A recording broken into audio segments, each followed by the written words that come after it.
परमात्मा और किसान। एक बार एक किसान परमात्मा से बड़ा नाराज हो गया।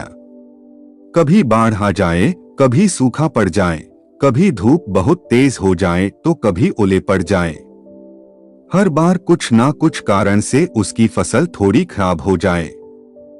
एक दिन बड़ा तंग आकर उसने परमात्मा से कहा, देखिए प्रभु, आप परमात्मा हैं, लेकिन लगता है आपको खेती बाड़ी की ज्यादा जानकारी नहीं है।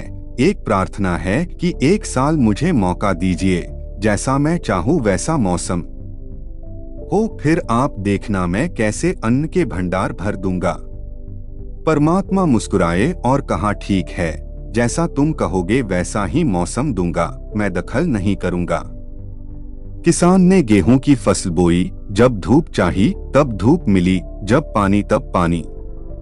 तेज धूप, ओले, बाढ़, आंधी तो उसने आने ही नहीं दी। समय के साथ फसल बढ़ी और किसान की खुशी भी, क्योंकि ऐसी फसल तो आज तक नहीं हुई थी। किसान ने मन ही मन सोचा, अब पता चलेगा परमात्मा को कि फसल कैसे करते हैं। बेकार ही इतने बरस हम किसानों को परेशान करते रहे। फसल काटने का समय भी आया। किसान बड़े गर्व से फसल काटने गया, लेकिन जैसे ही फसल काटने लगा, एकदम से छाती पर हाथ रखकर बैठ गया। गेहूं की एक भी बाली के अंदर गेहूं नहीं था, सारी बालियां अंदर से खाली थी। बड़ा दुखी होकर उसने परमात्मा से कहा, प्रभु ये क्या हुआ? तब परमात्मा बोले, ये तो होना ही था, तुमने पौधों को संघर्ष का जरा सा भी मौका नहीं दिया। ना तेज धूप में उनको तपने दिया, ना आंधी ओलों से जूझने दिया, उनको किसी प्रकार की चुनौती का एहसास जरा भी नहीं होने दिया। इसीलिए सब पौधे खोखले रह गए।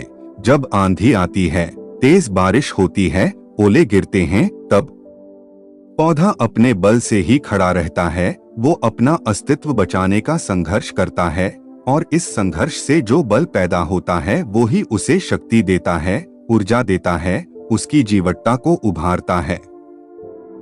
सोने को भी कुंदन बनने के लिए आग में तपने, हथौड़ी से पिटने, गलने जैसी चुनौतियों से गुजरना पड़ता है, तभी उसकी स्वर्णिम आभा उभरती है, उसे अनमोल बनाती है।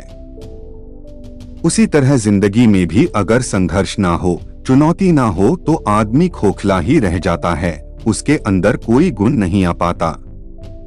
ये चुनौतियां ही हैं जो आदमी रूपी तलवार को धार देती हैं, उसे सशक्त और प्रखर बनाती हैं। अगर प्रतिभाशाली बनना है तो चुनौतियां तो स्वीकार करनी ही पड़ेंगी, अन्यथा हम खोखले ही रह जाएंगे।